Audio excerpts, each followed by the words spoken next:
Since the Trump tariff induced falls in March, we've seen a remarkable rebound in equity markets in April that's caught many investors by surprise, especially given the weakening global economy and corporate earnings. To help make sense of this, I'm speaking with Jun Bei Liu, co-founder of 10Cap Alpha Plus, a leading long-short equity fund. Jun Bei will help us to understand why stocks have bounced back despite challenging fundamentals, what role policy rate cuts have to play, and how investors can navigate this uncertain environment. Jun Bei, thank you for joining us on the Stock Network. Well, thank you so much for having me. I'm very excited to be talking about stocks. So am I. And if we look at the stock market, since April, equity markets have rebounded strongly, surprising many given the softer economic indicators and earnings reports. Can you outline what you think is behind this unexpected rally, and also what sectors are leading the gains? Yeah, absolutely. So look, it was quite simple. We first need to look at why it fell. It fell because the market couldn't digest or couldn't understand what the future tariff might look like. Donald Trump was coming up with very random numbers and every single day. So with all that kind of heightened level of uncertainty, many investors simply just said, you know what, it's too hard. Let me take my money off the table. And once there's clarity, I'll move back in. So essentially, that's why it fell. Now, from our perspective is that we sat there and thinking, okay, there are companies, clearly some companies get impacted because with the tariff and the others, but there are a whole lot of companies, that big bucket of companies that the earning doesn't get impacted, and yet share price is 20-30% lower. So for us, it was a very clear buy signal into some of those sectors. The sectors like the technology businesses. So that doesn't really have the, selling the goods across the border, and yet they are cheaper. Things like Medicus, things like Technology One, things like 360, and the list goes on. These bucket of companies were, in fact, the strongest performers out of that. What do they call it? The Liberation Day. I always call it the Judgment Day.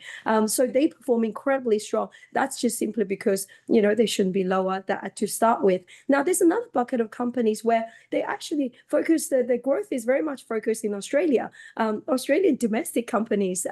And these businesses, if China growth slows down, Australia economic growth slows down, then potentially get impacted. But that's a very long projection based on something we don't know what the outcome will be. So these sort of businesses, domestically focused businesses, were the second group of companies that we thought, okay, should continue to do well. Things like Wesfarmers or, your JB Hi-Fi all have performed very well since then picking up. And that bucket of company in particularly, though, the Australian domestic focused businesses, they are now increasingly look like have more tailwind to help them through over the next 6 to 12 months. With the interest rate already being cut twice, we got one more to come in July, and then potentially 3 more to come by the end of the year. That is very, very supportive for those businesses. Absolutely. It's interesting you mentioned Medicus, because I remember last year a newspaper heading with your quote saying buy Medicus on any weakness. So you were clearly ready to go when that weakness came. Oh, absolutely. Look, at times it does feel it's terrifying. That's what, sometimes share market when it's in free fall, which is very rare. You don't see that very often. Last time we had free fall like this was probably COVID periods where we have this sharp fall because we don't know what was going to happen. It's very rare. But when it does happen, it's almost just by the quality companies, almost by the quality companies, and forget about it for the next few months, because volatility eventually will pass. Then it comes back down to the quality of the company, its asset, its business model, or its product. Excellent. Now, you did mention, of course, that policy is looking favorable to some more interest rate cuts. How do you think this is shaping the investment strategies for yourselves? And also, can you share some examples of stocks that have had a strong performance for you?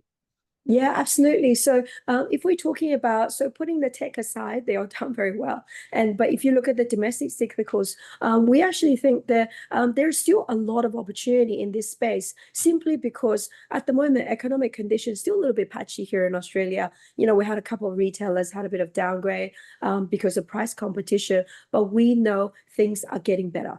We know with the rate cuts, economic activity will bottom in the next few months. So, your August reporting season will be the bottom of your cyclical company. So, it is to come. And remember, share price will always try to track what's going to happen in 12 months, not what's going to happen in the next month. So, so you need to stay ahead of it and buy those businesses. Some of the businesses that has lagged that still represent great buying opportunity, things like REA Group, with the housing clearance rate where it is at the moment, and house prices on the way up, the listing, it's just a matter of time before it moves higher. And the company just put through another high single-digit price increase through, will guarantee good earnings growth in the next 12 months.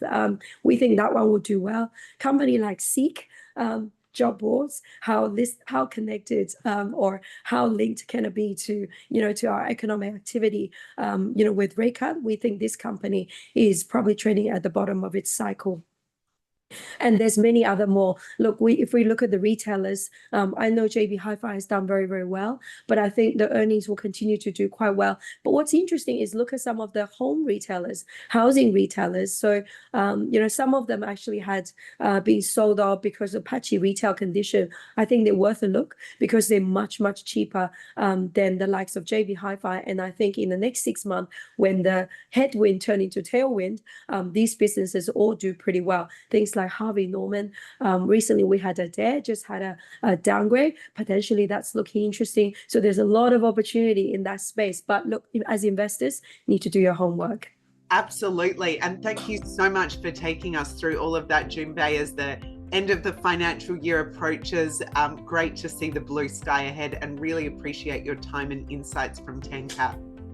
Thank you so much for having me. Always a pleasure to talk about the stocks. We love stocks. It's like treasure hunting, especially end of financial year. You get the end of financial year sale in the shops, and you get end of financial year sale in the share market too. So you need to stay nimble and find the opportunities. Well said. Thank you. Thank you very much.